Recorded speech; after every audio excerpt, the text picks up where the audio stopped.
What would you do if you suddenly woke up in the Middle Ages, without electricity, without internet, and without all the comforts you know today? Instead, you'd be surrounded by knights, powerful kings, and a world full of dangers and secrets. It is precisely to this time that we travel back together today and discover how people really lived back then. But before we start, I'm interested in your opinion. Would you rather live as a knight, as a farmer, or as a king in the Middle Ages, and why? Be sure to write it in the comments. I'm looking forward to your answers. If you're in the mood for more exciting stories from the past, like it and subscribe to the channel so you don't miss any more journeys through history. And now, welcome to the Middle Ages. Chapter 1: The World After Rome.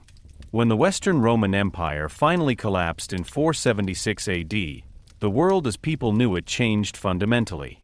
For centuries, Rome had shaped large parts of Europe, with its streets, its administration, its culture, and its order. But when the last Western Roman emperor was deposed, the empire left behind not only stone ruins, but also a huge power vacuum. For the people of that time, this change did not feel like a clear cut, but rather like a slow breaking. Cities that were once full of life lost their importance. Trade routes became unsafe or disappeared altogether, and many regions fell back into a kind of isolation. Without Rome's strong central administration, people would have to reorient themselves. Security was suddenly no longer a matter of course. In the former Roman territories of Europe, numerous new empires emerged. Germanic tribes such as the Franks, Visigoths, or Ostrogoths took control of various regions. These peoples were by no means just destroyers, as it was long portrayed. Many of them adopted Roman structures, laws, and even parts of the culture. Nevertheless, life changed profoundly. The old Roman cities shrank or were abandoned. Instead, life shifted more to the countryside. Large estates and rural settlements gained in importance because they enabled a certain degree of self-sufficiency. At a time when long-distance trade was uncertain, it became vital to be able to produce the bare necessities locally. The role of power also changed. While a central authority ruled in the Roman Empire, a world now emerged in which local rulers gained increasing influence.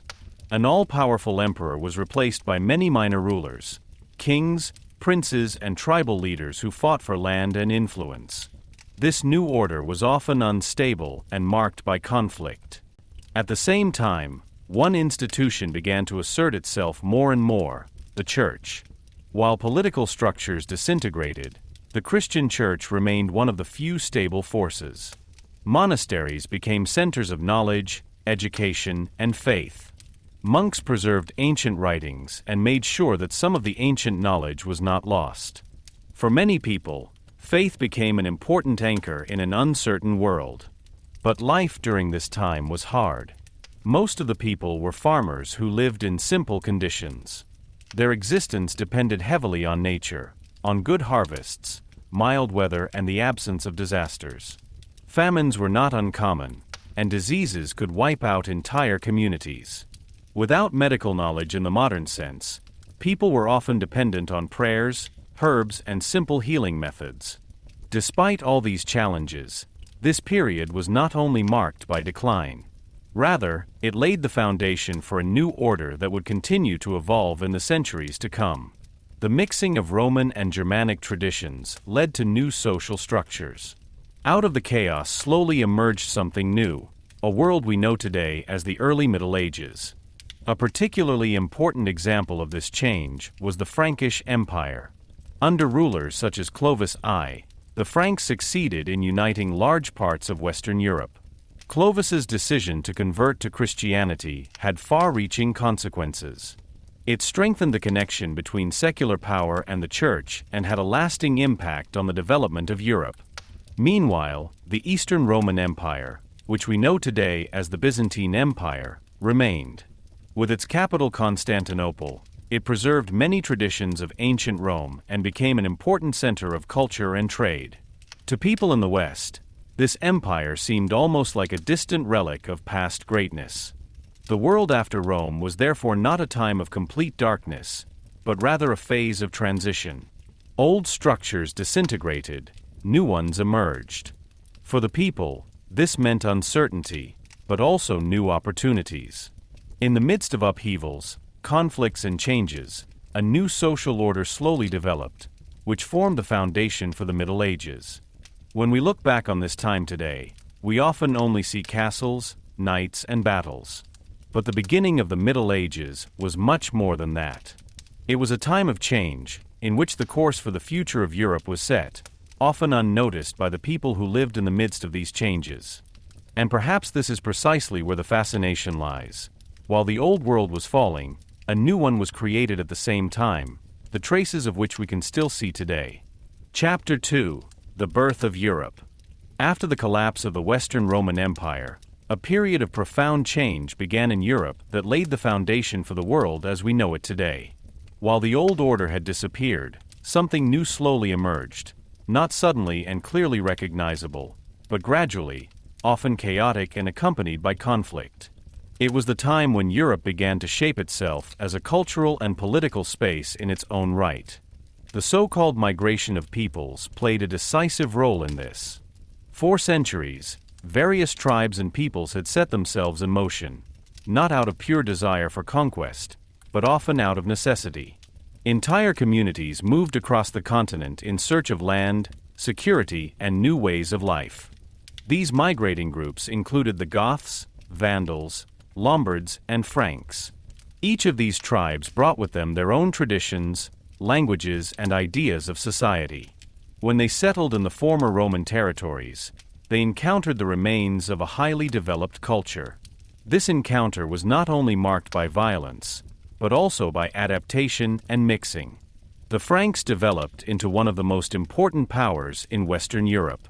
Under their King Clovis I, they managed to unite different territories and establish a stable rule. His baptism into Christianity was particularly decisive, which not only had religious significance but was also politically clever. It strengthened his position vis-a-vis the church and helped to consolidate his empire. Meanwhile, new centers of power also emerged in other regions. In Italy, the Ostrogoths first took control, followed later by the Lombards. The Visigoths established themselves on the Iberian Peninsula, while the Vandals founded their own empire in North Africa. However, these realms often did not last. Internal conflicts, external threats, and a lack of stable structures led to many of them disappearing or being taken over by other powers. Despite these uncertainties, a new political structure slowly developed. Instead of one large empire, there were now many smaller empires that competed with each other, formed alliances, or fought against each other. While this fragmentation led to instability, it also created space for innovation and development. Another important factor in the emergence of Europe was the role of the Church. While secular rulers came and went, the Christian Church remained a constant entity. It connected different regions by a common faith and a common language, Latin. Monasteries became centers of knowledge and education. Not only were religious texts copied here, but works from antiquity were also preserved. The Church also increasingly took on political tasks. Bishops and abbots were often not only spiritual but also secular leaders. They mediated in conflicts, organized administration, and influenced decisions of rulers. In this way, the Church became one of the most important pillars of the emerging European order. But Europe was not only created by power and religion, but also by the everyday life of the people. The majority of the population lived in the countryside, in small villages or on estates. It was here that structures developed that later became known as feudalism. Farmers worked on the land of a landlord and in return received protection and the right to keep part of the harvest. This form of organization was a direct response to the uncertainty of the time. Without a strong central power, local communities had to find ways to protect and provide for themselves. Castles were built, not only as residences of the nobility, but also as refuges in times of danger. New settlements were built around these castles, which had a lasting impact on the image of Europe. A common identity also began to develop culturally. Although the different peoples had different languages and traditions, A certain unity was created through the influence of the church and the exchanges between the regions.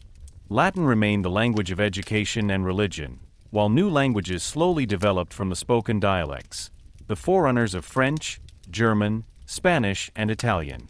A significant turning point in this development was the reign of Charlemagne. In the 8th and 9th centuries, he managed to unite large parts of Western Europe under his control. His empire extended over present-day France, Germany, and parts of Italy. This brought him closer to the idea of a united Europe than many rulers before him. Charlemagne understood that power could be secured not only through military strength, but also through education and administration. He promoted schools, had laws written down, and tried to better organize his empire. His coronation as emperor by the Pope in 800 was a symbolic act of great importance. It showed how closely secular and spiritual power were connected. Despite these successes, the empire did not remain stable after his death. It was divided among his successors, which again led to fragmentation. But the idea of a common Europe was now born. It lived on in people's minds and influenced political developments for centuries. At the same time, important regions developed outside the Franconian sphere of influence. New empires were formed in Eastern Europe, while the Byzantine Empire continued to play an important role in the south. In addition, the rise of Islam began in the 7th century, which encompassed large parts of North Africa and Spain and thus brought a new cultural and political dynamic to Europe. The contact between these different cultures led not only to conflicts, but also to exchange. Knowledge, technologies, and ideas were passed on and had a significant influence on the development of Europe. Europe benefited from this exchange, especially in areas such as mathematics, medicine, and philosophy. If you look at the birth of Europe, it becomes clear that it was not a single event, but a long process. It was an interplay of migration, power struggles, religious influence, and cultural exchange. The diversity of peoples and traditions slowly developed into a common basis that still shapes Europe today. For the people of that time, however, this development was hardly tangible. They lived their everyday lives, worked in the fields, fought for their survival, and adapted to the changes. But looking back, we realize that it is precisely in this time that the roots of our world today lie. Europe was not born in a day. It arose from chaos, change, and encounter. And that is precisely what makes this epoch so fascinating. It shows how something new can emerge from uncertainty and diversity, a common identity that unites despite all differences. Chapter 3: Kings, Emperors, and Crowns. In the Middle Ages, power was omnipresent, and at the same time fragile. Unlike today's world, where states have clearly defined borders and stable institutions, rule was a constant balancing act back then. Kings, emperors, and other rulers were not only at the head of their empires, but also had to secure, defend, and justify their power again and again. In the Middle Ages, being a king meant much more than just ruling. It meant showing strength, forging alliances, fending off enemies, and maintaining one's position against rivals. Because power has rarely been absolute. Even the most powerful rulers relied on the support of others, especially the nobility. The nobility played a central role in the medieval power structure. Great landlords, dukes, and counts controlled large parts of the country and had their own troops. A king could only rule effectively if these local rulers were loyal to him. But this loyalty was not a matter of course. It had to be secured by promises, rewards, and sometimes coercion. This system is often referred to as feudalism today. It was based on a network of mutual obligations. A king granted land, so-called fiefs, to his vassals. In return, they undertook to provide him with military assistance and political support. This system created a certain order, but also made the balance of power complex and prone to conflict. For what happened when a vassal turned against his king? Or if several nobles laid claim to the same territories? Such situations often led to feuds and wars that could destabilize entire regions. Power was never definitively secured in the Middle Ages. It had to be constantly defended. In addition to the kings, There were also emperors who held a special position. The title of emperor was more than just a rank. It was associated with the aspiration to continue the legacy of the Roman Empire. This idea played a major role, especially in the Holy Roman Empire. The emperor was considered the supreme secular ruler, but his power was also limited.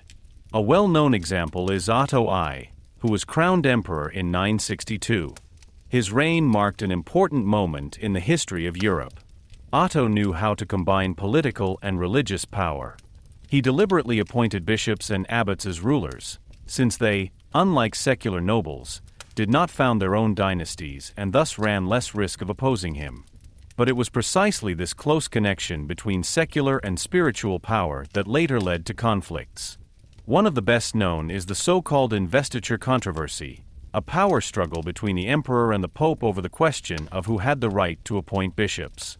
This conflict clearly showed how closely politics and religion were intertwined in the Middle Ages, and how explosive this relationship could be. The coronation of a king or emperor was an event of enormous symbolic significance. It was not only a political act, but also a religious ritual. Through the anointing, the ruler was seen as appointed by God. This idea gave his power a special legitimacy. Anyone who opposed the king was not only against a human being, but also against the divine will, at least in theory. In practice, however, things often looked different. Many rulers had to deal with uprisings, intrigues, and rivalries. The question of succession in particular was a constant source of conflict. When a king died, it was not always clear who should succeed him. Inheritance claims could be contested, and it was not uncommon for bloody disputes over the crown to occur. Another problem was the limited control over one's own empire.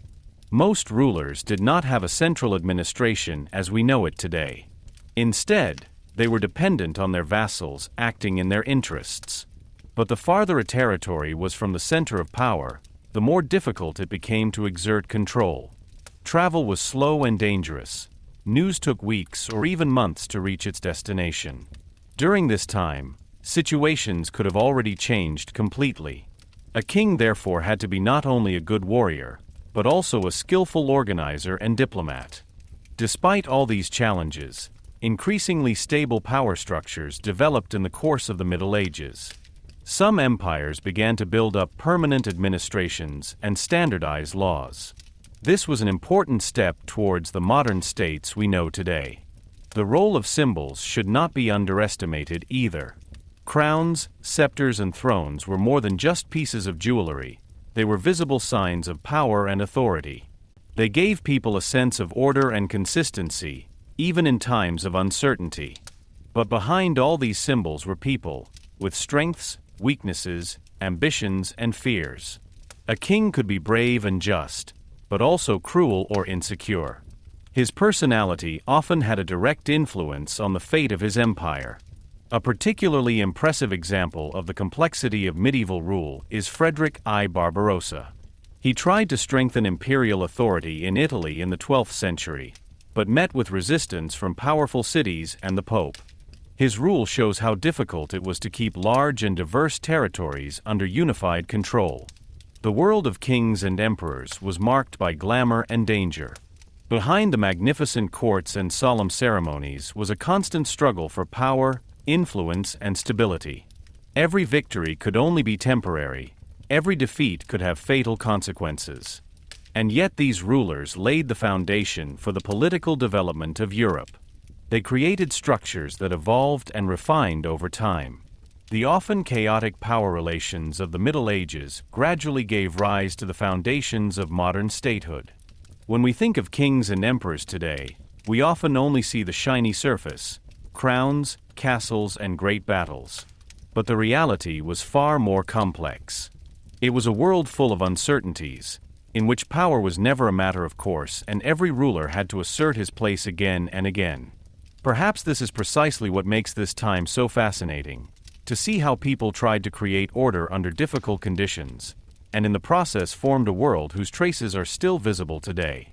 Chapter 4: Life in the Countryside. When we imagine the Middle Ages, many people first think of mighty castles, shining armor, and great battles. But these pictures only show a small part of reality. The majority of people did not live in castles or cities, but in the countryside. This is where real life took place, quiet, hard, and heavily dependent on nature. For most people, every day began with the same question: will the harvest be enough to survive the winter? This uncertainty determined the everyday life of the farmers, who made up the majority of the population. Her life was marked by work, duties, and a constant struggle for survival. The basis of rural life was agriculture. Fields had to be cultivated, animals had to be cared for, and supplies had to be stockpiled. Everything depended on the seasons. Sowing began in spring, followed by the cultivation of the fields in summer, the harvest in autumn, and often little to do in winter, at least at first glance. But there were also tasks in the cold season: repairs, processing food, and preparing for the next year. The work was physically demanding and was done with simple tools. Plows made of wood, sickles, and primitive implements determined everyday life. Without modern machines, everything took longer and required more strength. Nevertheless, people developed a deep knowledge of nature over generations. They knew when to sow, how to use the soil, and which plants grew best under which conditions. Life in the countryside was closely linked to the system of landlordship. Farmers usually did not work on their own land, but on the property of a landlord, often a nobleman or a church representative. In return, they received protection and the right to keep part of the harvest for themselves. But this protection came at a price. The peasants had to pay taxes, whether in the form of goods in kind such as grain or livestock, or through labor services. They were obliged to work certain days in the landlord's fields, in addition to their own work. These obligations could be very stressful and often left little room for a self-determined life. Many farmers were also not free. As so-called serfs, they were bound to the land and could not leave it without permission. Their lives were predestined from birth, and the possibilities to change their situation were extremely limited. Nevertheless, there were differences. Some farmers had more rights than others, depending on the region and rule.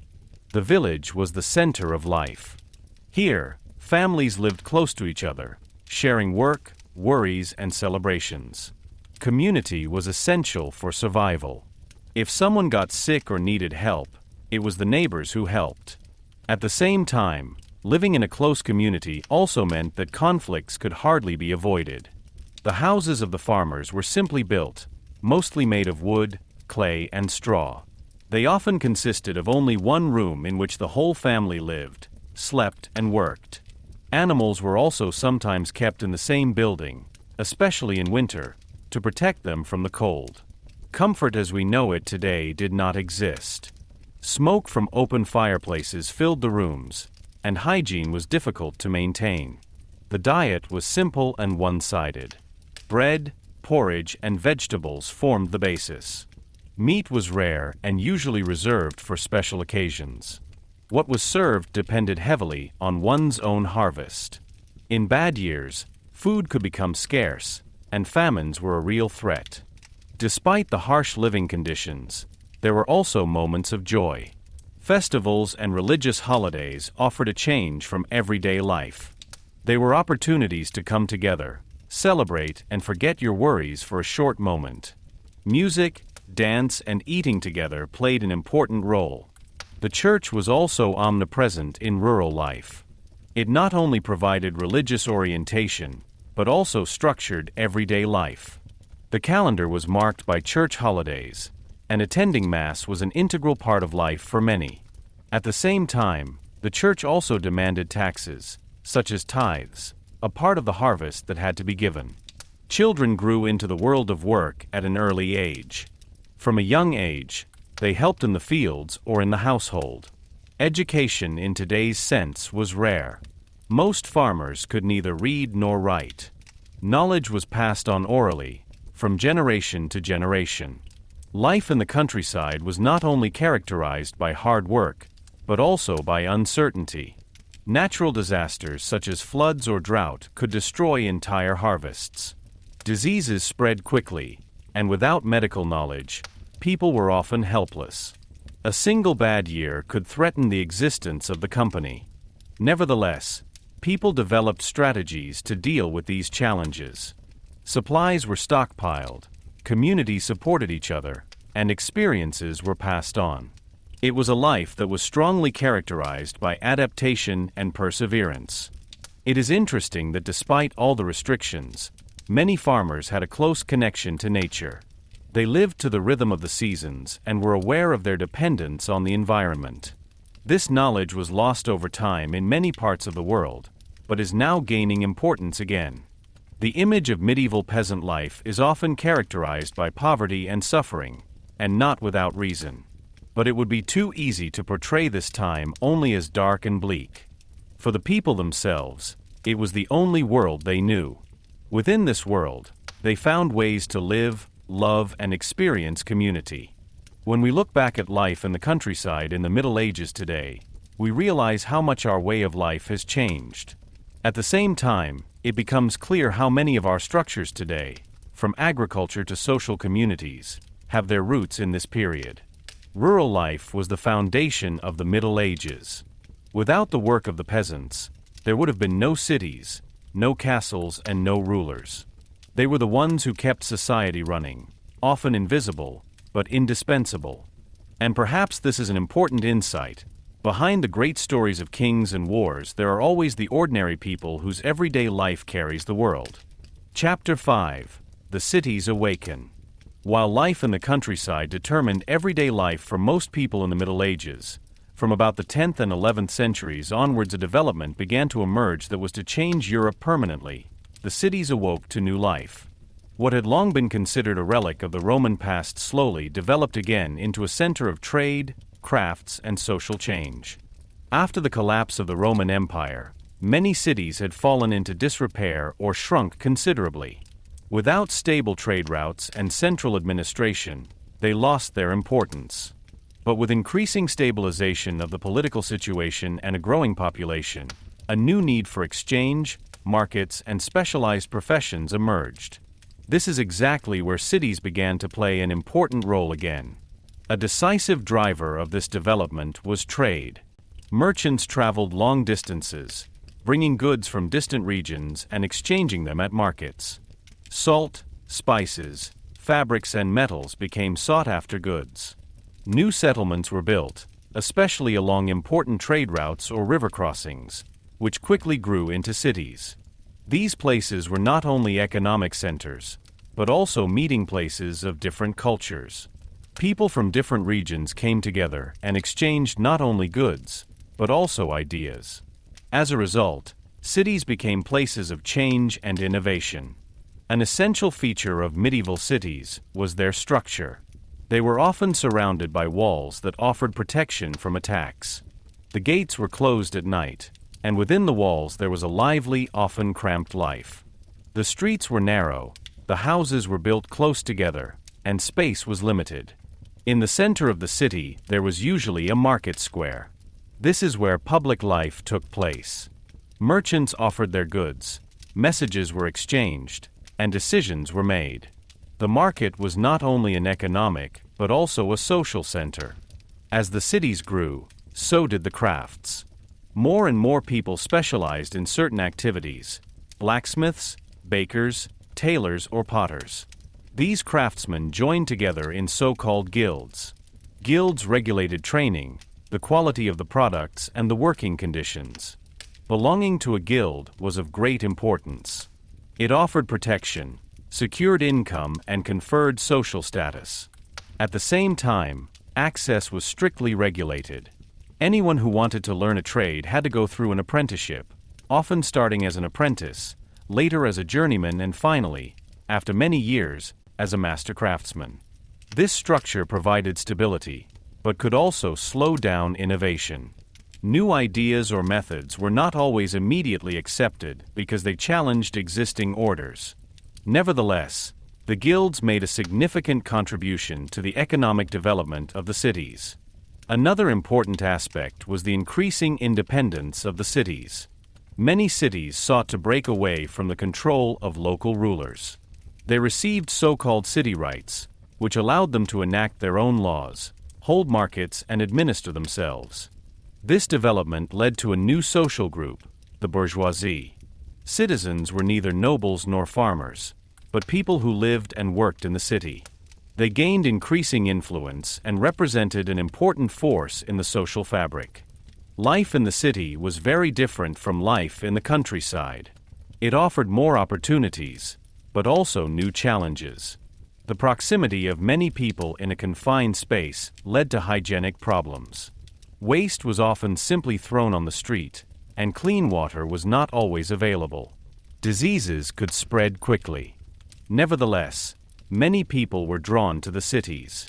For farmers, they offered the chance to escape dependence on landlords. A well-known saying from that time was, "City air makes you free." Those who lived in a city long enough could actually achieve personal freedom. Cities also became increasingly important culturally. They were places where art, music, and education developed. Churches and cathedrals were built, often with great effort and impressive architecture. These buildings were not only religious centers, but also an expression of pride and community. Over time, the first universities emerged that systematized and passed on knowledge. Although education was still accessible only to a few, it laid the foundation for later developments in science and thought. An important example of the influence of cities on trade is the Hanseatic League. This network of trading cities connected regions over long distances and created a system that facilitated the exchange of goods and information. Cities such as Lübeck or Hamburg thus became important hubs in European trade. But life in the city was not only characterized by progress. Here, too, there were social differences. Wealthy merchants often lived in large houses and had an influence on city politics, while ordinary workers and day laborers lived in difficult conditions. Poverty was also widespread in the cities. Conflicts are also part of everyday life. There were always tensions between different guilds, between citizens and the city administration, or between rich and poor residents. Nevertheless, cities developed mechanisms to resolve such conflicts and maintain a certain level of order. As cities continued to grow, so did the entire fabric of Europe. Trade and economics became more important, and power slowly shifted from purely agricultural structures to more complex systems. Cities became engines of change. When we look back on this development today, we realize that many of the foundations of our modern life were created during this time. Markets, professions, educational institutions, and even forms of self-government have their roots in medieval city life. The cities of the Middle Ages were places full of contrasts: narrowness and opportunity, wealth and poverty, order and chaos. But it was precisely this mixture that made them a decisive factor in the development of Europe. While traditions dominated in the countryside, the cities were places of departure. This is where people experimented, acted, and thought. Here a new world began to form, a world that prepared the transition to modernity. And perhaps it is precisely this change that makes cities so special. They show how big changes can emerge from small beginnings, step by step, stone by stone. Chapter 6: The Power of the Church. In the Middle Ages, there was hardly an area of life that was not influenced by it, the church. It was much more than just a place of faith. It was an institution that shaped thought, action, and society as a whole. For the people of that time, the church was not only important, it was omnipresent. Faith played a central role in everyday life. Most people were deeply religious and saw the world through a Christian perspective. Events such as good harvests, diseases, or natural disasters were often understood as an expression of God's will. In a world full of uncertainty, faith offered support, orientation, and hope. The church structured everyday life. The calendar was marked by religious festivals, fasting periods, and holy days. Sunday was dedicated to church services, and for many people participation in it was a matter of course. These regular rituals gave life a fixed rhythm.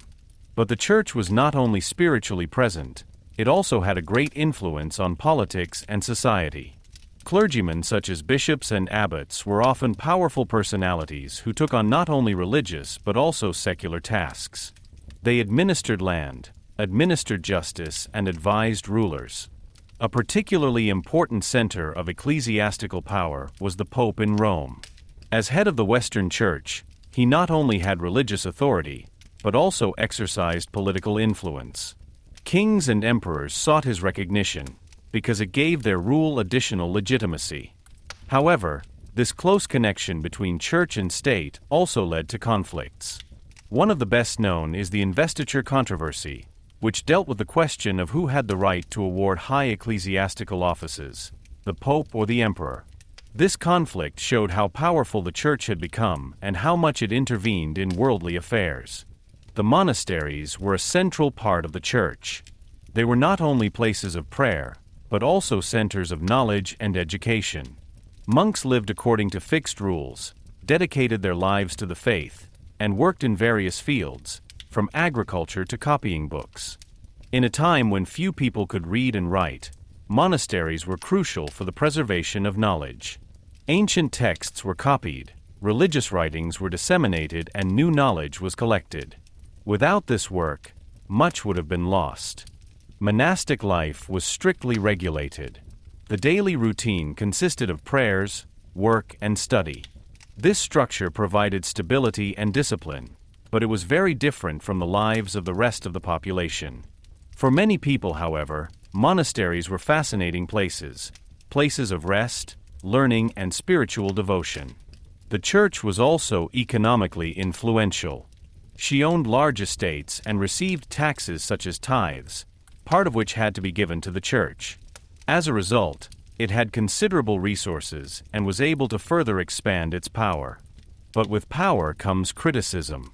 In the course of the Middle Ages, there were always voices denouncing grievances within the church. Corruption, abuse of power, and a life of luxury were at odds with the original ideals of modesty and charity. Nevertheless, the church remained an indispensable institution for most people. It accompanied life from birth to death. Baptisms, weddings, and funerals were important events organized by the church. She gave answers to questions that could hardly be explained in any other way at the time. The idea of the afterlife also played a major role. Heaven, hell, and purgatory were central components of faith. The fear of damnation and the hope of salvation influenced the behavior of many people.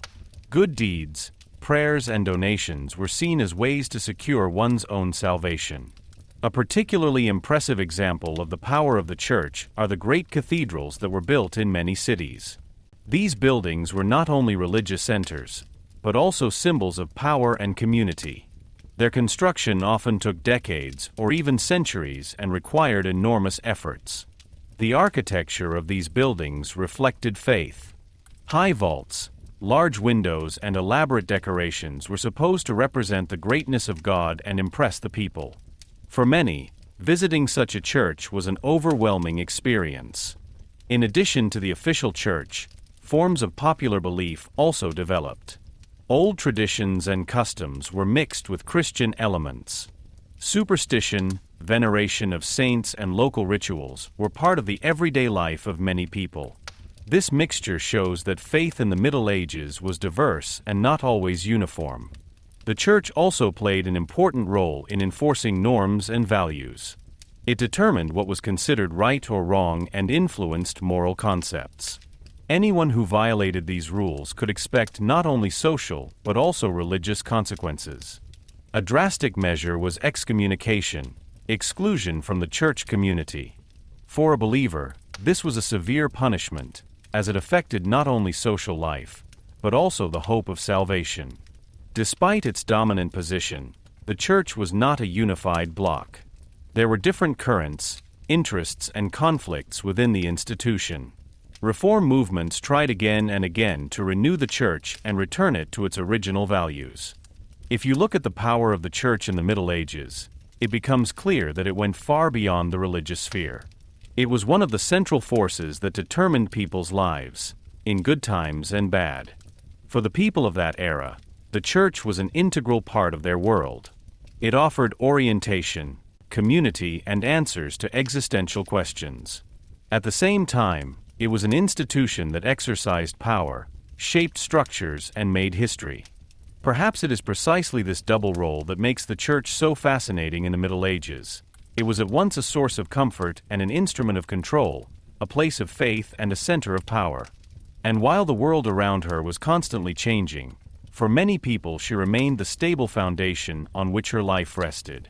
Chapter 7: Knights and Castles. When you think of the Middle Ages, images of shining armor, brave fighters, and mighty castles on high hills often immediately come to mind. Knights are among the most famous symbols of this time. But behind the legends of honor and heroism lies a much more complex reality, a world of duty, violence, hierarchy, and harsh discipline. A knight was not just a warrior. He was part of a social order based on loyalty and service. Most knights came from the lower nobility and were in the service of a higher lord to whom they had sworn allegiance. In return, they received land or other forms of remuneration. This relationship was an important part of the feudal system and tied military power closely to personal obligations. The path to becoming a knight often began in childhood. Boys from noble families were prepared for this at an early age. At first, they lived as pages at a foreign court, where they learned basic skills, politeness, horseback riding, the use of weapons. Later, they became squires, accompanied experienced knights into battle, and took on their first tasks. Only after years of training could they be knighted themselves. The training was hard and demanded physical strength as well as discipline. The handling of sword, lance, and shield had to be perfected. At the same time, behavior at court also played an important role. Knights should not only be able to fight, but also embody the ideals of honor, loyalty, and bravery. These ideals were often summarized under the term chivalry. They included values such as courage in battle, loyalty to the feudal lord, and protection of the weak. In reality, however, it has not always been easy to meet these demands. Wars were brutal, and not every knight acted according to these moral ideas. The equipment of a knight was impressive, but also heavy and expensive. Full armor made of metal provided protection, but limited mobility and required a lot of strength to carry. Weapons such as swords or lances were carefully crafted and often status symbols. Only wealthy knights could afford a full set of equipment. The horse played a central role in the life of a knight. Specially bred war horses were strong, fast, and trained to remain calm even in dangerous situations. The use of cavalry gave knights a decisive advantage in battle, especially in open field battles. But knights did not only fight in major wars. Many conflicts in the Middle Ages were small and local in nature. Feuds between nobles, disputes over land or power, all this meant that knights were often involved in disputes. The life of a knight was therefore constantly accompanied by danger. In addition to fighting, life at the castle also played an important role. Castles were not only military installations, but also places of residence and administrative centers. They served to control land, provide protection, and demonstrate power.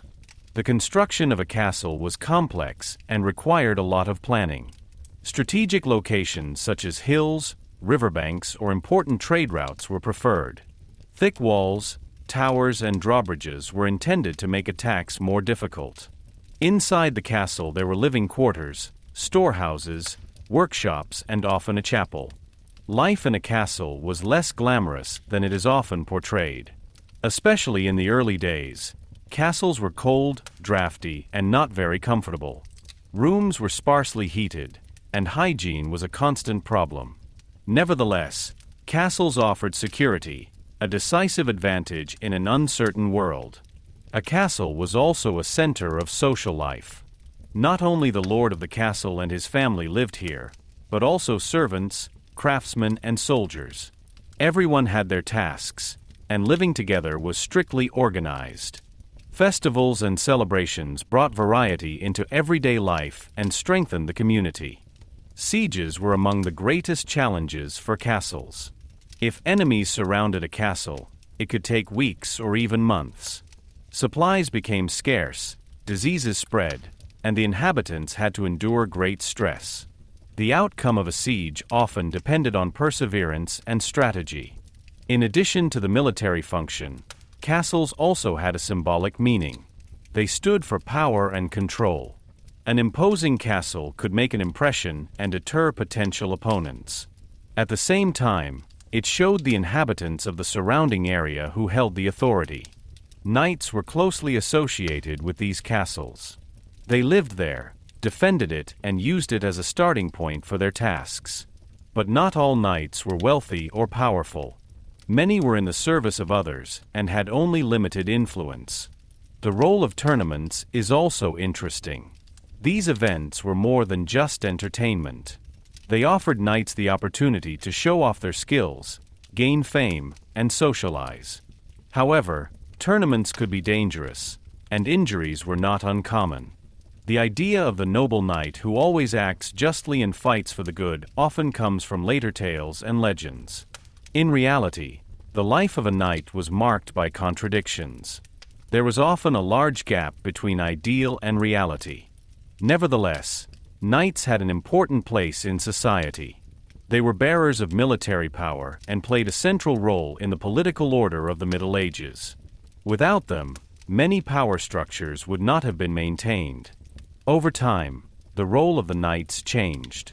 New weapons and tactics, such as the use of longbows or later firearms, made heavy cavalry less decisive. Social changes also led to the fact that the importance of the knights slowly declined. Nevertheless, her image remained. Stories of brave fighters, great battles, and imposing castles shaped the performance from the Middle Ages to the present day. They are an important part of our cultural memory. However, if you take a closer look, you can see that there is a multi-layered reality behind these images. Knights were not only heroes, but also people who lived in a harsh and often brutal world. Castles were not only symbols of power, but also places of everyday life, with all its challenges. Perhaps this is precisely where the fascination lies, understanding how multi-layered this world was, and how much it differs from the simple images we often have in our heads. Because the Middle Ages were not a story of black and white, but a time full of shades of gray. And the knights stood right in the center of this world, between honor and duty, between ideal and reality. Chapter 8: Women in the Middle Ages. When we talk about the Middle Ages, the focus is often on kings, knights, and wars. But one half of society often remains in the background: women. Their lives were shaped by rules, expectations, and restrictions, but also by influence, adaptability, and often underestimated strength. The role of women in the Middle Ages was strongly determined by the social order. This order was clearly hierarchical and predominantly male. Men occupied most political, military, and ecclesiastical positions, while women were mostly confined to the domestic sphere. But this division only tells part of the story. A woman's life depended heavily on where she came from.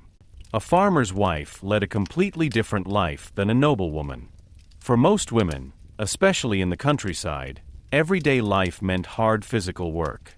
They worked in the fields, cared for animals, prepared food, and provided for the family. They often contributed just as much to the economic existence as men. At the same time, they were responsible for the budget. Cooking, washing, raising children, all of that was in her hands. These tasks were time-consuming and exhausting, but were rarely recognized as a special achievement. They were taken for granted. In cities, women could also play an active role in working life. They worked as traders, craftswomen, or supported their families' businesses. In some cases, they were even able to run their own businesses, especially if they were widowed. Nevertheless, their opportunities were usually limited, and they had fewer rights than men. Marriage played a central role in the lives of most women. It was less a romantic union than a social and economic agreement. Families often decide on marriage in order to strengthen alliances or secure property. Love could play a role, but it didn't have to.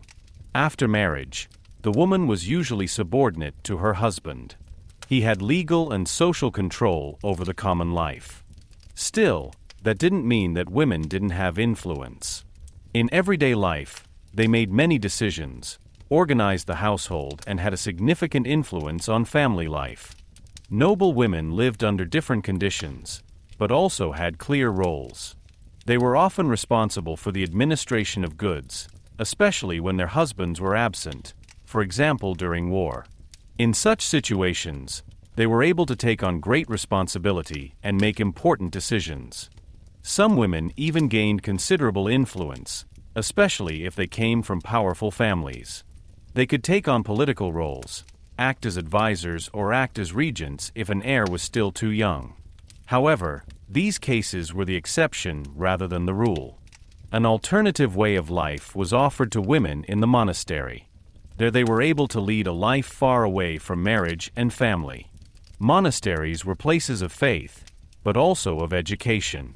Women who entered a convent could learn to read and write, engage in theology, and gain a certain independence. For many, this was a way to escape traditional expectations. At the same time, monasteries were also part of the church hierarchy, and life there was strictly regulated. Nevertheless, they offered more freedom than life in marriage, at least in certain areas. The church also had a strong influence on the image of women in the Middle Ages. On the one hand, the woman was often associated with the biblical figure of Eve, as the origin of sin. On the other hand, Mary, the mother of Jesus, was venerated as the ideal image of purity and virtue. These contradictory ideas significantly influenced the perception of women. These religious images also had an impact on everyday life. Women were expected to be obedient, humble, and virtuous. Deviations from these norms could quickly lead to criticism or even punishment. Especially in later centuries, this led to persecution in some regions, for example in connection with witchcraft beliefs.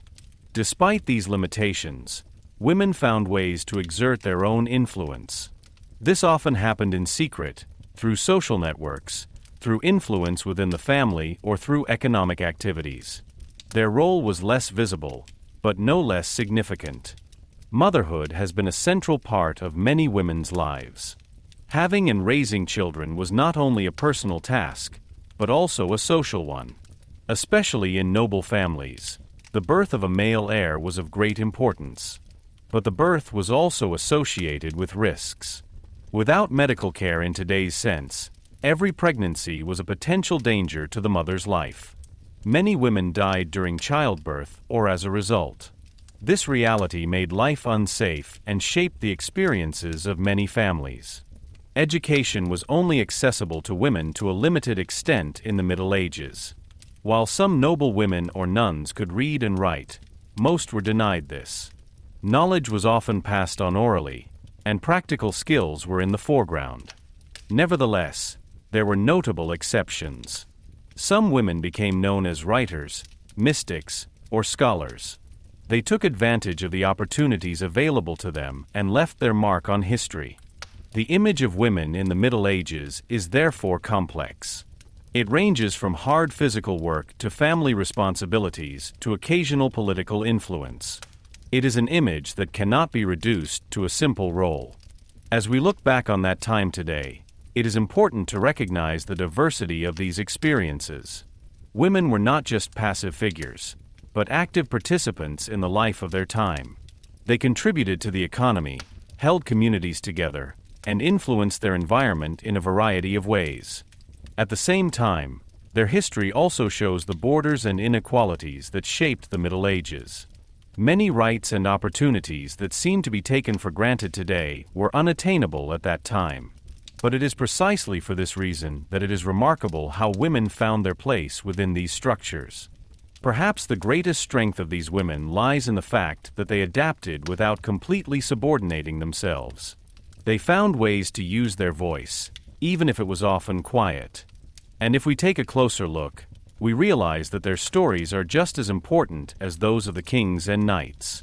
Because without them, life in the Middle Ages would not have been possible. Chapter 9: Law and Order. In the Middle Ages, law was not what we understand it to be today.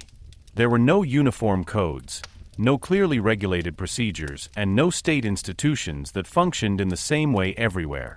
Instead, law was a mixture of tradition, habit, power, and faith.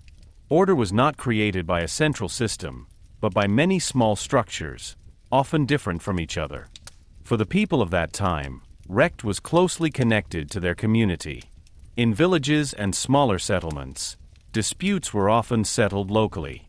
Elders, landlords, or local judges decided on conflicts. Not only facts play a role, but also reputation, relationships, and the social status of those involved. An important component of medieval law was the so-called customary law. It was based on traditional rules that were passed down from generation to generation. These rules were rarely written down, but lived in people's minds. They determined what was considered fair, even if they differed from region to region. In many cases, it was less a matter of finding out the truth in the modern sense, but of creating a balance. Conflicts were to be ended and order restored. Therefore, reparations played a major role. Those who had caused damage often had to pay compensation, be it in the form of money, livestock, or other goods. But not all cases could be solved so easily. In the case of serious offenses or unclear situations, methods were used that seem strange from today's perspective. One of them was the so-called divine judgment. It was believed that God himself would decide on guilt or innocence. A well-known example is the trial by fire. The defendant had to carry a red-hot iron or walk over hot coals. If his wounds healed well after a few days, this was considered a sign of his innocence. Water samples or other tests work in a similar way. For the people of that time, these procedures made sense because they firmly believed in divine justice. Another important element was the oath. People swore to God to tell the truth. So-called oath helpers were often called in, people who supported the oath and thus strengthened credibility. Here, too, social status played a major role. Those who were respected had a better chance of being considered credible. The punishments in the Middle Ages were often harsh and public. They should not only punish the perpetrator, but also act as a deterrent. Corporal punishment such as flogging, mutilation, or even the death penalty was not uncommon. At the same time, there were also milder punishments, such as fines or temporary banishment. An important aspect was the public implementation of punishments. Executions or punishments often took place in front of many spectators. They were part of social life and were intended to make order visible. The message was clear: anyone who violated the rules had to face consequences. But law was not the same for everyone in the Middle Ages. The status of a person had a great influence on the verdict. Nobles were often treated differently from peasants or ordinary citizens. In many cases, wealthy people were able to mitigate penalties through payments, while poorer people were punished more severely. The church also had its own legal system. Ecclesiastical courts ruled on religious questions, but also on moral offenses such as adultery or heresy. These courts had great influence because they were closely linked to the faith. A condemnation by the church could have serious consequences, not only in this world, but also in the hereafter, at least from the point of view of the time. A particularly feared remedy was excommunication. Those who were excluded from the church community not only lost their social status, but also their hope for life after death. For many people, this was one of the worst punishments ever. Over time, more complex legal systems developed in some regions.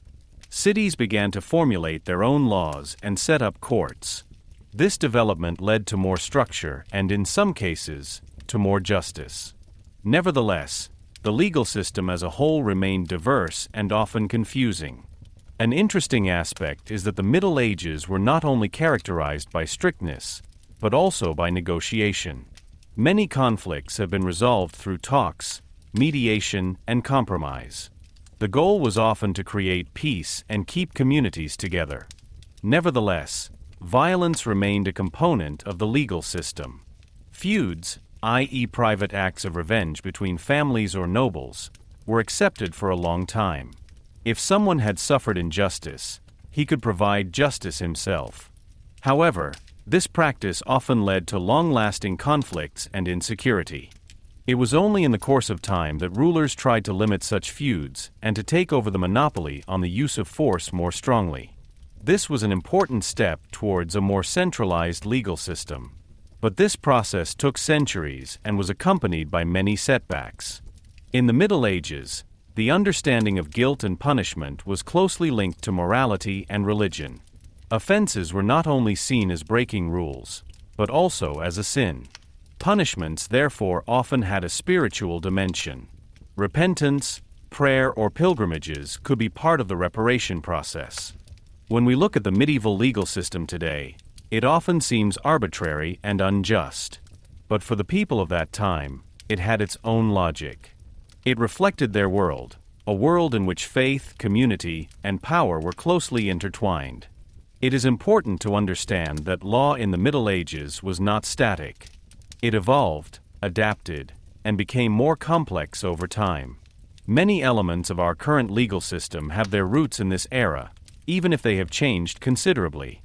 Medieval law was a mirror of society, unequal, often hard, but also shaped by the attempt to bring order to an uncertain world.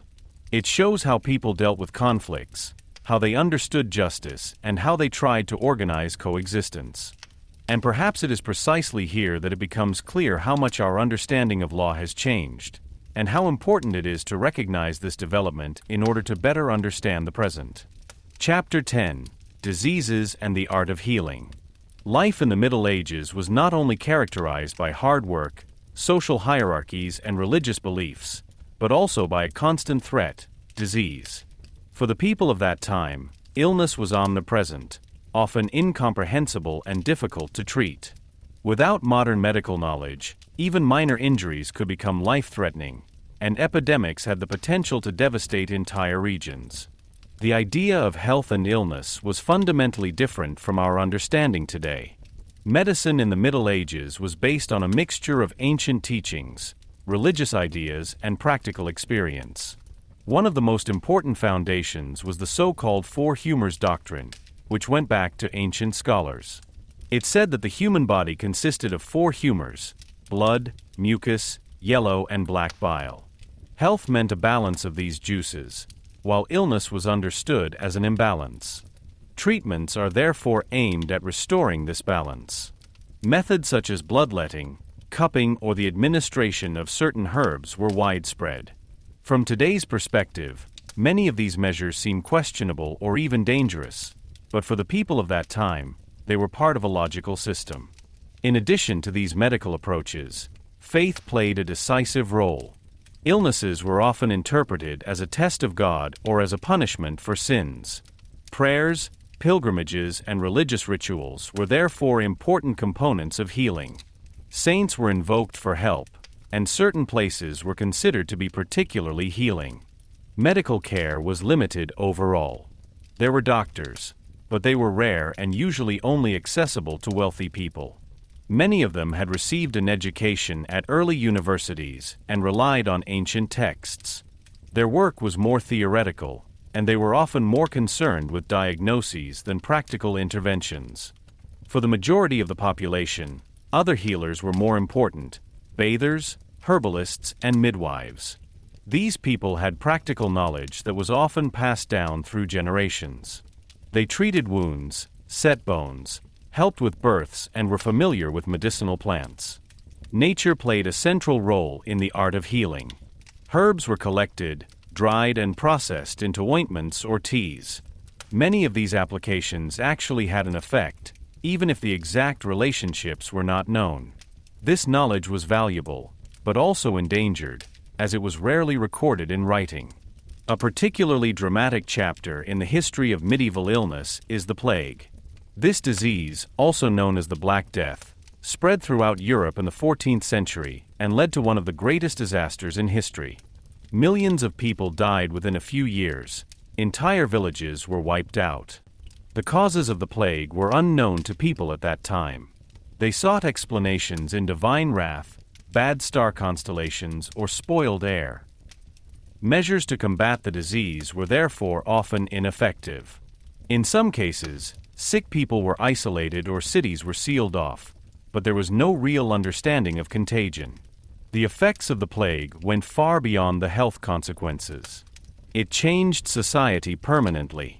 Labor became scarce, social structures began to falter, and trust in existing institutions was shaken.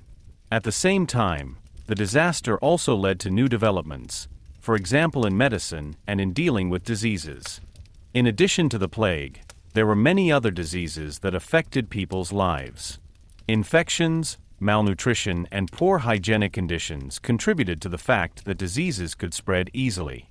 The situation was particularly problematic in cities, as many people lived in a confined space. Hygiene as we know it today played only a limited role. Waste was often thrown on the street, and clean water was not always available. Nevertheless, there were approaches that show that people were at least partially aware of the importance of cleanliness. Bathhouses were common in many cities, although their use declined over time. Another important area was obstetrics. Pregnancy and childbirth were associated with great risks for women. Midwives play a central role here and have extensive practical experience. Nevertheless, many complications could not be treated, resulting in a high mortality rate. Treating injuries was also a challenge. Wounds could easily become infected, and without knowledge of bacteria or disinfection, healing was uncertain. Nevertheless, some healers developed amazing methods, such as cleaning wounds or suturing injuries. It is interesting that in the course of the Middle Ages, a more differentiated understanding of medicine slowly developed. Universities began to teach medical knowledge systematically, and an exchange between different regions and cultures emerged. Especially through contact with the Islamic world, new knowledge reached Europe.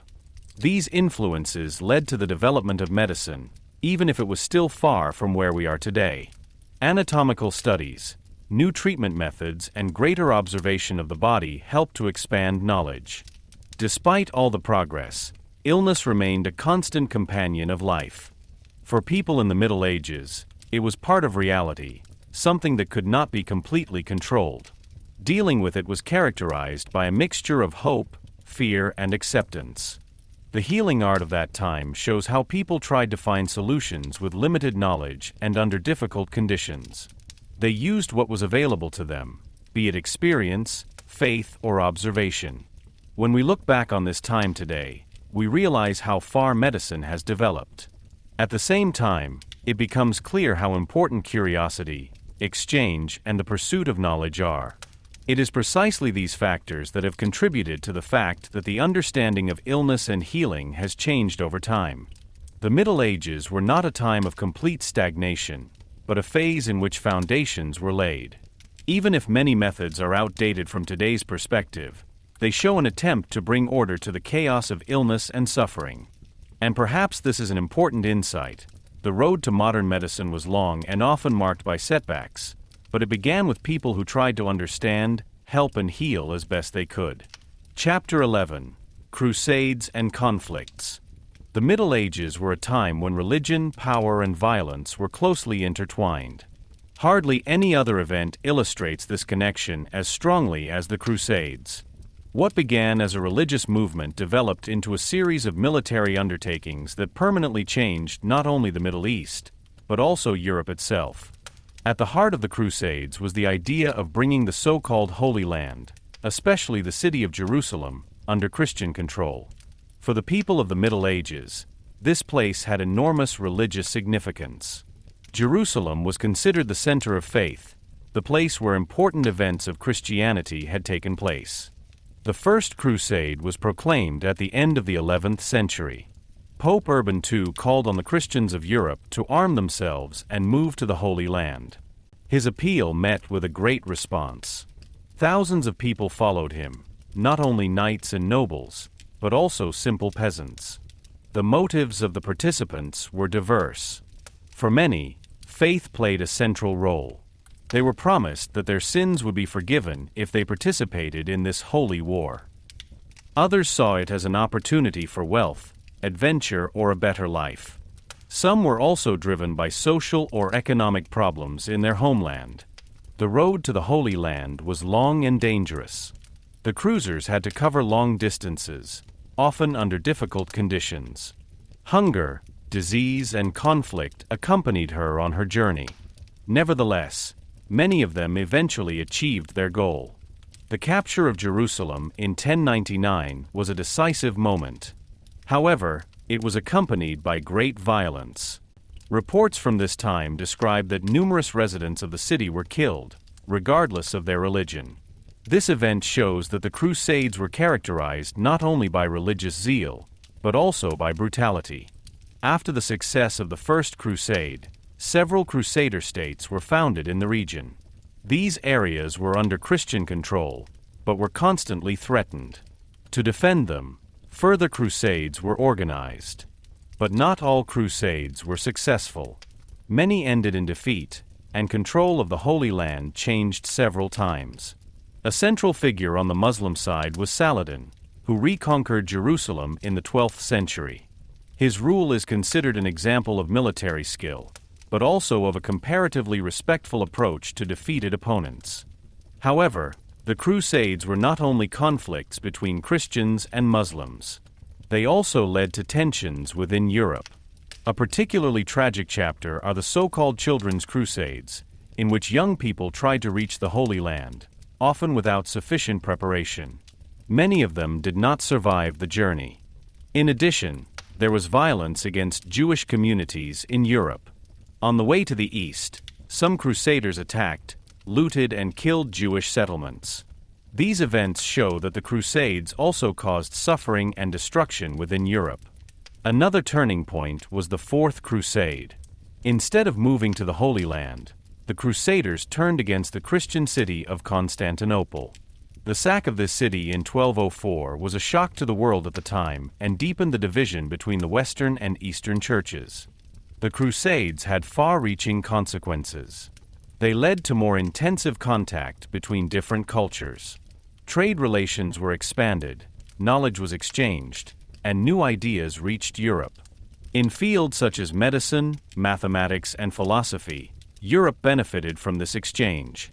At the same time, the Crusades reinforced existing enemy images.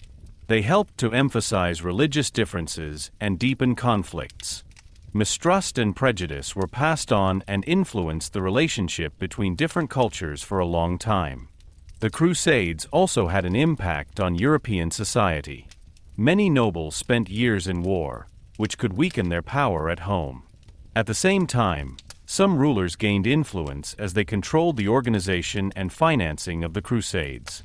The Church played a central role in the planning and execution of the Crusades. She used her influence to mobilize people and gather resources. At the same time, it strengthened its own position within Europe through these activities. But over time, the enthusiasm for the Crusades waned. Failures, high costs, and the growing distance from the original goal meant that fewer and fewer people were willing to participate in such undertakings. Eventually, the Crusades ended without the Holy Land remaining permanently under Christian control. When we look back at the Crusades today, we see a complex picture. They were not only religious wars, but also political, economic, and social events. They show how closely different areas of life were connected in the Middle Ages. For the people of that time, the Crusades were part of their reality. They believed they were fighting for a just cause, even if the consequences were often devastating. This tension between conviction and violence makes the Crusades one of the most fascinating, but also most difficult chapters in history. It is important not only to assess these events from today's perspective, but also to understand how they were perceived at the time. This is the only way we can understand why so many people were willing to risk everything. The Crusades remind us how powerful ideas can be, especially when they are linked to faith and identity. But they also show how quickly such ideas can turn into conflicts.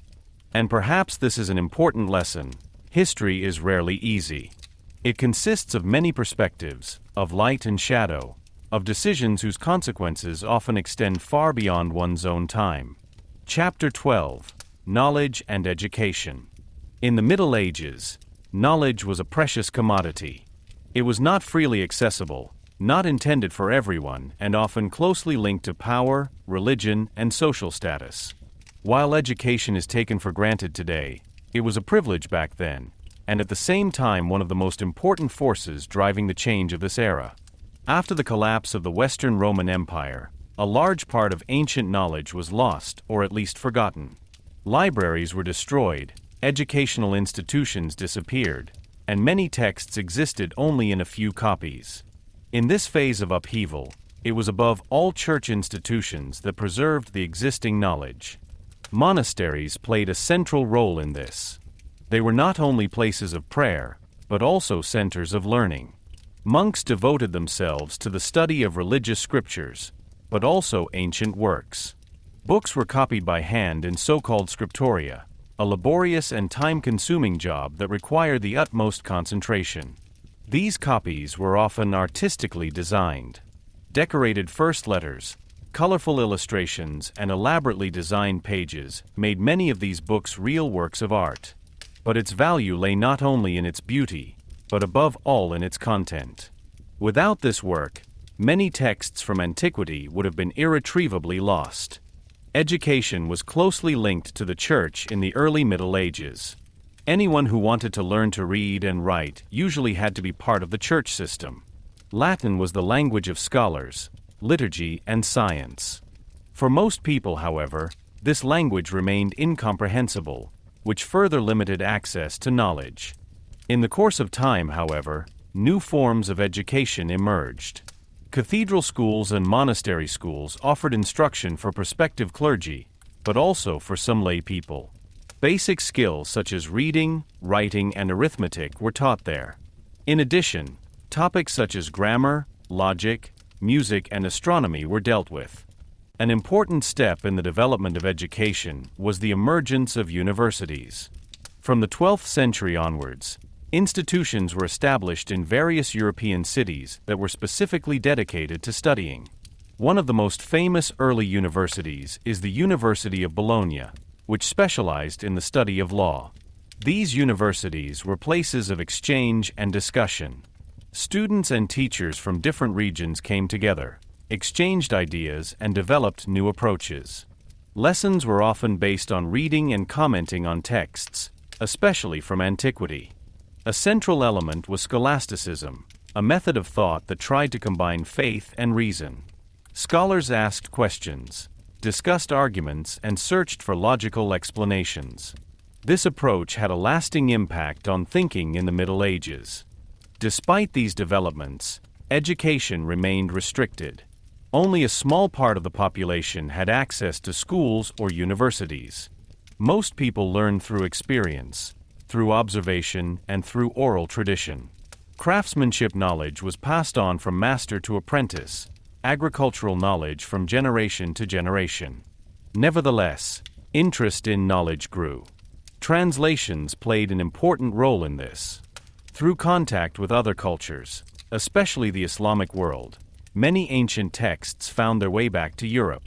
Works by philosophers, doctors, and mathematicians were translated and studied.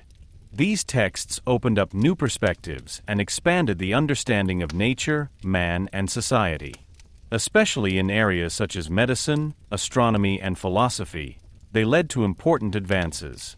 Europe began to deal more intensively with scientific questions again. The language also continued to develop. In addition to Latin, texts were increasingly written in the respective national languages. This allowed more people to gain access to knowledge. Literature, stories, and later also simple teaching texts were written in languages that people understood in everyday life. Another important aspect was the role of teachers. They were not only knowledge brokers, but also authorities who shaped the thinking of their students. Classes were often rigorous, and learning required discipline and perseverance. However, discussions and debates were an important part of the course. It is interesting to note that education in the Middle Ages was not only aimed at knowledge in the modern sense, but also at moral and religious education. It was about shaping the human being, not only as a scholar, but also as a believing member of society. Despite all the restrictions, The Middle Ages laid important foundations for the development of education systems. The idea of collecting, preserving, and passing on knowledge became more systematic. Institutions emerged that dealt with education in the long term. At the same time, this period shows how closely knowledge and power were linked. Those who had access to education were able to exert influence, make decisions, and help shape social structures. Education was therefore not only a personal advantage, but also a political instrument. When we look back on the Middle Ages today, it often appears as a time of ignorance. But this image is too simple. Rather, it was a phase of transition in which old knowledge was preserved and new knowledge was created. The developments of this time prepared the ground for later progress, for example in the Renaissance. The history of knowledge and education in the Middle Ages is therefore a history of loss and rediscovery, of limitation and growth. It shows how important it is to preserve knowledge, even in difficult times. And perhaps there is a timeless insight in this. Education is not only a means to an end, but a basis for development, understanding, and progress. It connects people across generations and makes it possible to learn from the past. In the Middle Ages, this path was often arduous and restricted. But that's exactly why it's so remarkable. Because from small beginnings, something emerged that still shapes our world today. Chapter 13: Art and Culture. The Middle Ages are often referred to as the Dark Age, an age of wars, poverty, and insecurity. But this idea falls short, because in the midst of conflicts and challenges, a rich, diverse culture developed. Art and culture were not only expressions of power and faith, but also shaped people's lives in very different ways. The basis of medieval art was closely linked to religion. Churches, monasteries, and cathedrals dominated the architectural image of the cities and villages. Their buildings were much more than just places of prayer. They were intended to make the greatness of God and the power of the Church visible. The Gothic period in particular, which emerged in the 12th and 13th centuries, relied on high vaults, pointed towers, and large windows with colored glass. Light and space were intended to immerse believers in a spiritual experience. This architecture was not only aesthetically impressive, but also technically challenging. Architects and builders developed new construction techniques such as the buttress, which made it possible to create larger windows and higher rooms. Each cathedral was a project that lasted for generations, and it could take decades or even centuries to complete. In addition to architecture, the visual arts played a major role. Frescoes, murals, and sculptures adorned churches and monasteries. They not only served to beautify, but also had a didactic function. Many people could not read, so pictures vividly explained biblical stories and moral teachings. Every saint, every scene, and every symbol conveyed messages that were understandable to the faithful. Miniatures and books were another important element of medieval art. Manuscripts were handwritten and illustrated in scriptoria with the greatest care by monks. Each side could be ornately decorated, with bright colors and gold accents. Such books were expensive and rare. They were status symbols and showed the connection between knowledge, religion, and artistic expression. Music also played a central role. Church hymns, chants, and Gregorian chants accompanied religious life. But secular music was also widespread. Minstrels in Germany, troubadours in France, and trovatori in Italy traveled from court to court, singing about love, heroism, and social issues. These songs were not only entertainment, but also an expression of culture, identity, and social communication. The literature of the Middle Ages was diverse. In addition to religious texts, heroic sagas, chronicles, and romantic stories were created. Works such as the Arthurian legends, the Nibelungen saga, or the stories of Roland's fight against the Saracens reflected ideals of bravery, honor, and loyalty. They conveyed moral values and offered role models for behavior in a hierarchical society. Theater was another facet of culture. Religious games depicting biblical stories developed especially in cities. Later, secular plays were also created that conveyed everyday stories, humor, and social criticism. Performances took place in markets, churches, or on special stages, and were an important means of combining knowledge and entertainment. However, the art of the Middle Ages was not only religious. Noble courts were centers of culture and art. Here parties were celebrated, dances were performed, and music was played. Knightly tournaments were not only military exercises, but also cultural events that staged the ideals of honor, bravery, and beauty. Clothing, coats of arms, and jewelry were expressions of status, taste, and identity. Craftsmanship also played an important role. Blacksmiths, goldsmiths, potters, and weavers created everyday objects that could also be artistically designed. Every tool, every piece of clothing, and every piece of jewelry was a mirror of the skills of its creator and the aesthetic ideas of the time. The role of symbols was central.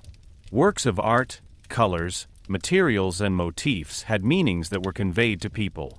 An angel, a lion, or a certain color could convey messages about virtue, power, or religious principles. The interpretation of symbols was an important part of cultural life. Another aspect was the promotion of knowledge and education through artistic works. Many monasteries and universities used art to pass on knowledge, teach morality, and record historical events. Illuminated manuscripts, diagrams, and sketches helped to make knowledge visible and accessible, even if only a small part of the population could read it. The culture of the Middle Ages was therefore diverse and multi-layered.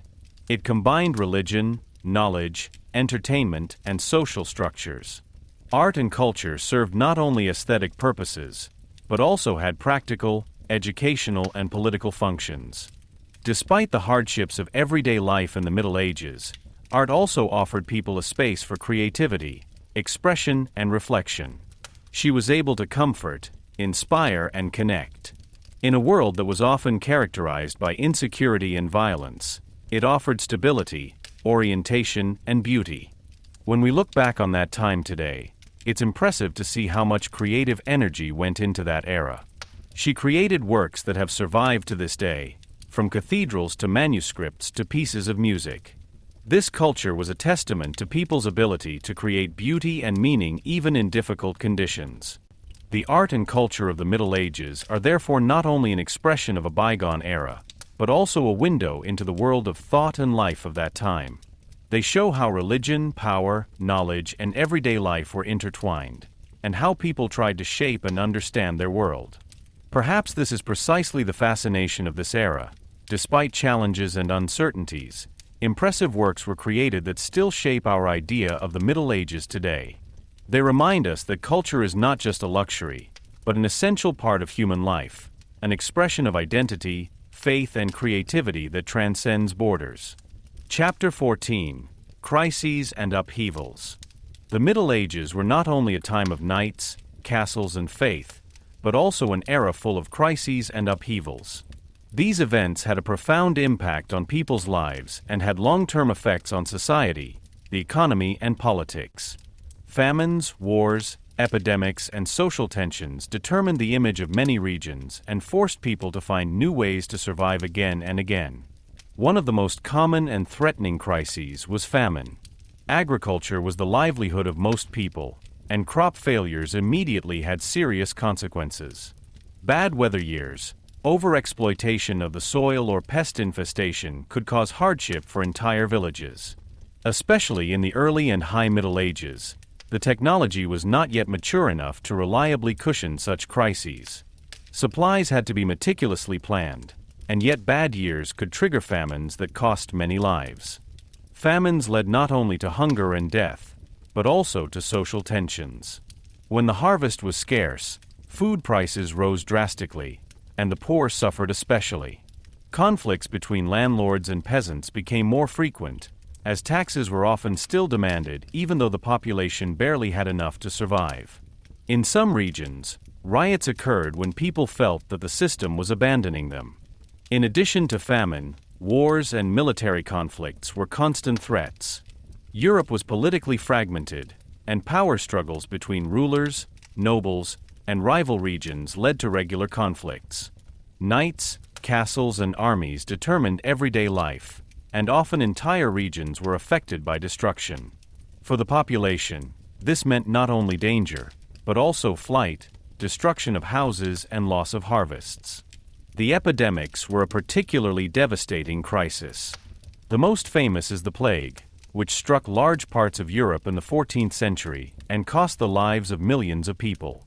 Diseases such as plague, leprosy, or typhoid fever spread quickly because hygiene, medical knowledge, and precautions were limited. Entire cities and villages could be depopulated within a few months. The fear of illness and death had a strong influence on people's thoughts and actions. The social consequences of such crises were far-reaching. Labor became scarce and the economy faltered. Prices rose, trade routes became uncertain, and the stability of many power structures began to falter. At the same time, crises offered opportunities. Survivors were able to gain land or rights, and some rulers took advantage of the situation to consolidate their power. In addition to these obvious crises, there were also profound social upheavals. The relationship between the nobility, the church, and the population was subject to constant change. Power relations shifted, new power structures emerged, and old traditions were questioned. These processes were often slow, but they were crucial for Europe's development. A particularly impressive example of social change is the development of the urban bourgeoisie. With the growth of cities and the flourishing of trade and crafts, new social groups emerged. Citizens were given rights, formed guilds, and were able to gain economic power, some of which even challenged that of the traditional nobles. These upheavals led to new conflicts, but also to new opportunities. The church also played a role in crises and upheavals. It provided guidance, helped organize emergency aid, and tried to maintain moral stability. At the same time, it was itself affected by conflicts, for example due to internal reform movements or the power struggle between the Pope and the Emperor. The close connection between religion and everyday life made the church a central factor that could stabilize society, but also exacerbate tensions. Natural disasters such as floods, droughts, or earthquakes further exacerbated the crises. Without modern infrastructure, people were highly dependent on their environment. A single extremely dry summer could cause crop failures, while floods destroyed homes and destroyed the livelihoods of many people. Such events made it clear how fragile life was in the Middle Ages. Despite all these challenges, people developed strategies to cope with crises.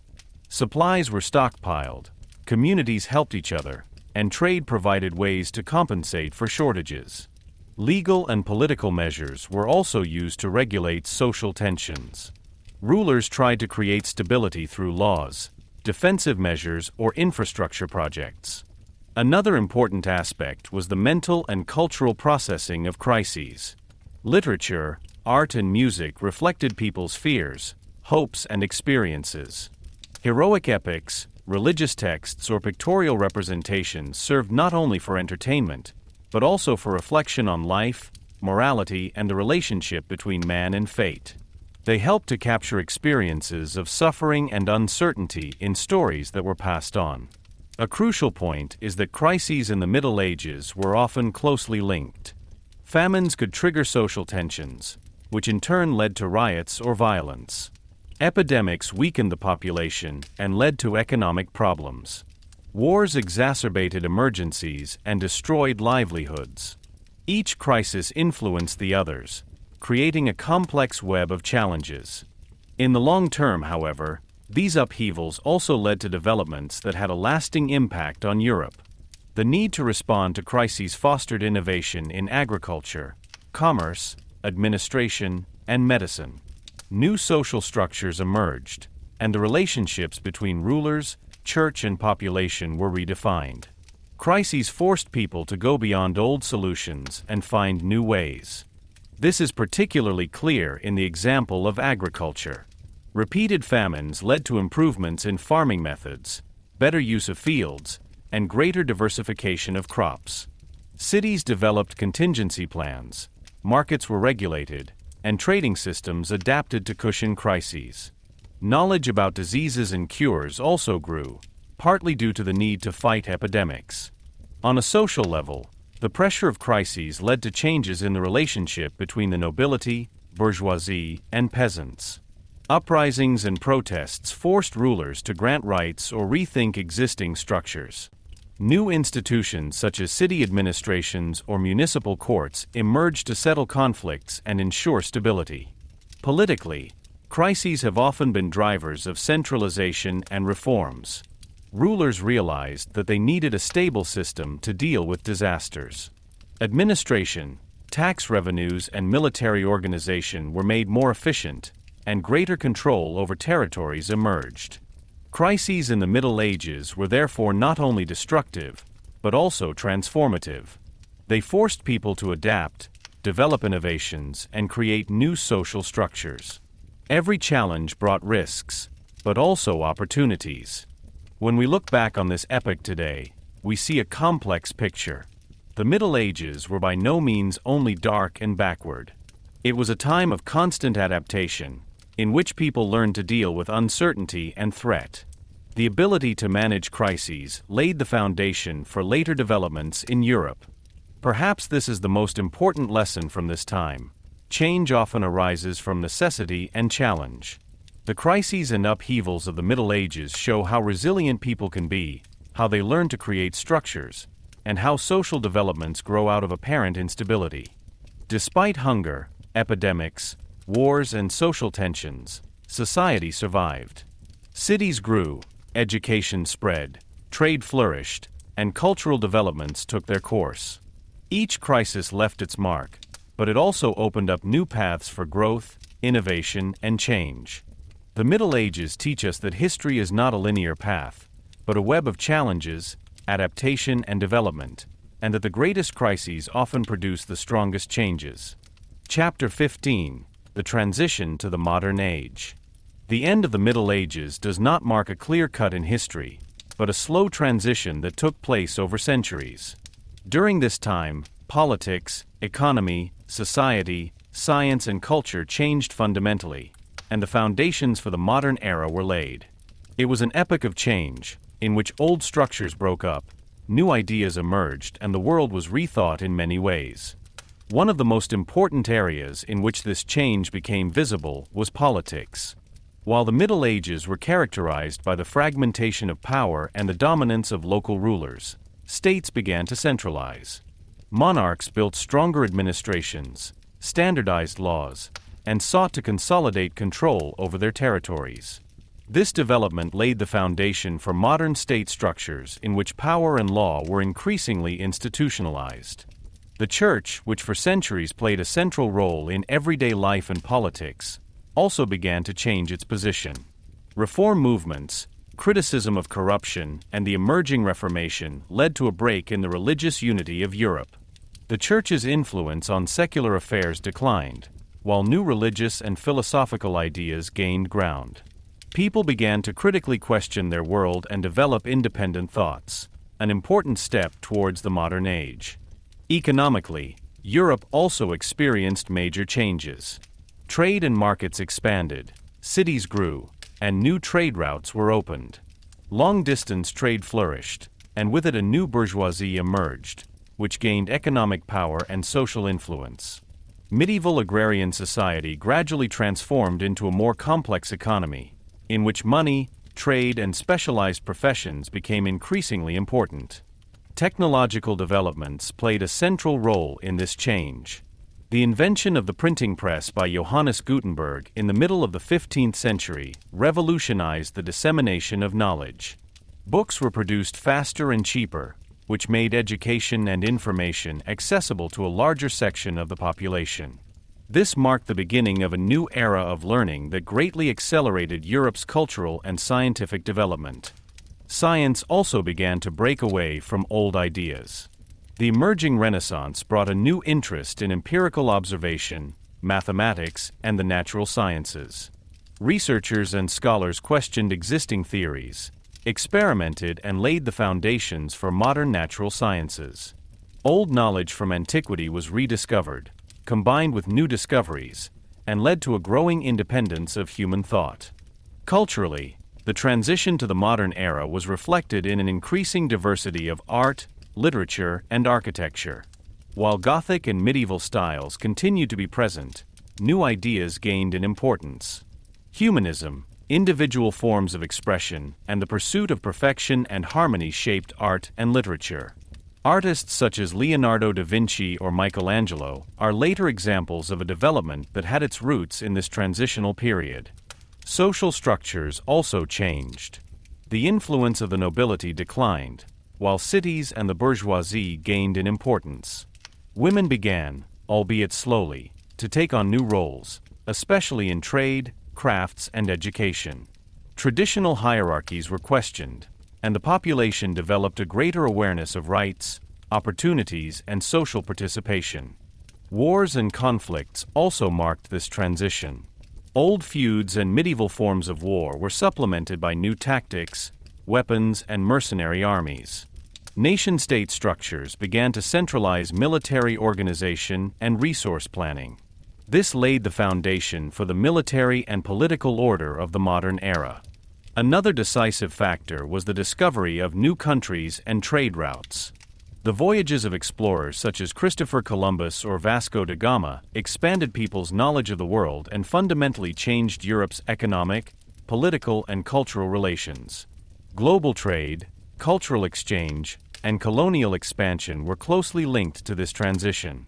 The population also experienced changes in everyday life. Improvements in agriculture, infrastructure, and trade have led to greater stability and prosperity in many regions. Nutrition, housing, and health gradually improved, which increased life expectancy and opened up new social opportunities. The education system also continued to develop. Universities and schools were professionalized, curricula were expanded, and more people had access to knowledge. The Renaissance idea of free thought and critical reflection slowly took hold and prepared society for new scientific, philosophical, and artistic developments. The epoch of transition to the modern era was therefore not a sudden break, but a process of many changes that influenced each other. Politics, religion, economy, science, and culture developed in parallel and created a complex network of developments that fundamentally changed Europe. In retrospect, this phase shows that the Middle Ages did not simply end, but that many elements, administration, law, education, art, were further developed, adapted, and transformed.